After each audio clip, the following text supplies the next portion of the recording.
atëherë do shikojmë dhe ne ku është fajësia. Dakor?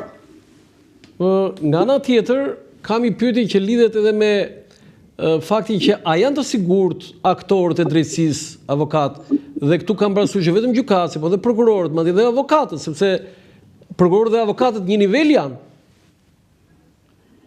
Unë ju kam kërkuar që t'jep, jo e dini, kam thënë në media, gjyqtarët do t'jenë të sigurt.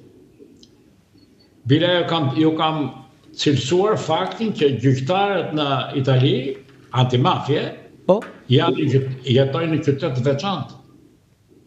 Mafja të vërtetë. Krimi të vërtetë dhe gjithë problemi është se ta shikojmë nga ana profesionale dhe psikologjike, është goditje e rëndë, goditja për pronën, ta dini. Dhe e çorienton njeriu. Por shteti do të jetë fortë që të ndalojë, të parandalojë krimin. Është forca e shtetit që e parandalon. Qofse shteti është i dobët dhe s'ka kokën fare, natyrisht që fiton krimi. Ja, kjo është ajo arsyetimi i përgjithshëm për këtë çështje. Arsyetimi konkret të shikojmë se çdo dalë nga hetimi. A mund ta analizoni ju atë vrasësin që kreu krimin, doli te oborri i gjykatës, edhe dorëzoi dhe pistoletën dhe ishte i qetë fare? Do të si e... Një minutë e kuptoj. Problemi është që ai e dinte që do të dënoj, çfarë tregon kjo nga ana profesionale e monologut të brendshëm. Çdo njeri që kryen një krim, me ditë të tëra, qoftë ndoshta edhe me muaj të tërë, ka një monolog të brendshëm, ta vras ose jo. Derisa vjen një moment i caktuar që ajo thuaja ngarkesa e emocionale e çon vrasje. Thot, po se vrava s'kam jetë. Kjo arrin.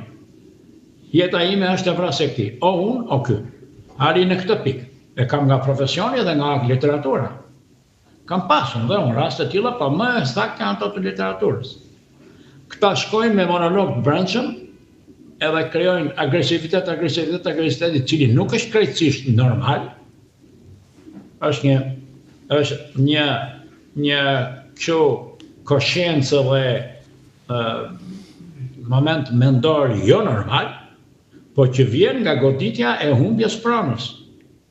Humbja e pronës nuk është një goditje e vogël.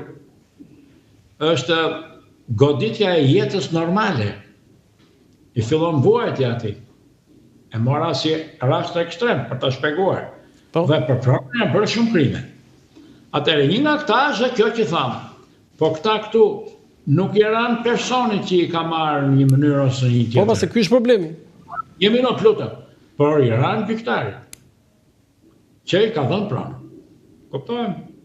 Tani, deri këtu kjo është normal, po pyetja bëhet, kjo e frenon korrupsionin në gjykat?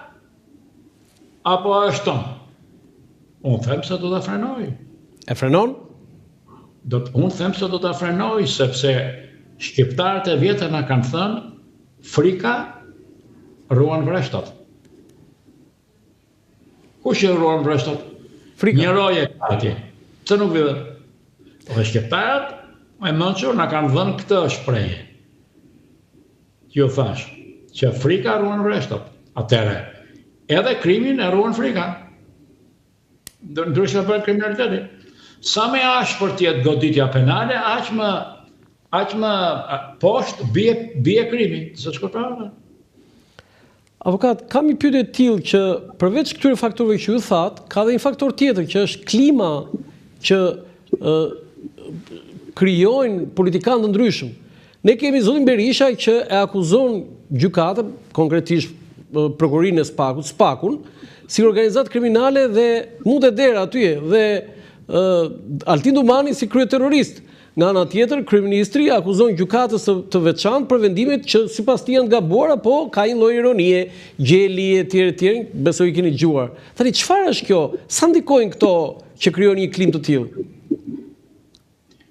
Po Saliu është në akuzë. Do ta trajtojmë tamam çështjen. Saliu është në akuzë për korrupsion me gjithë dhëndrin. Do të thonë me gjithë familjen.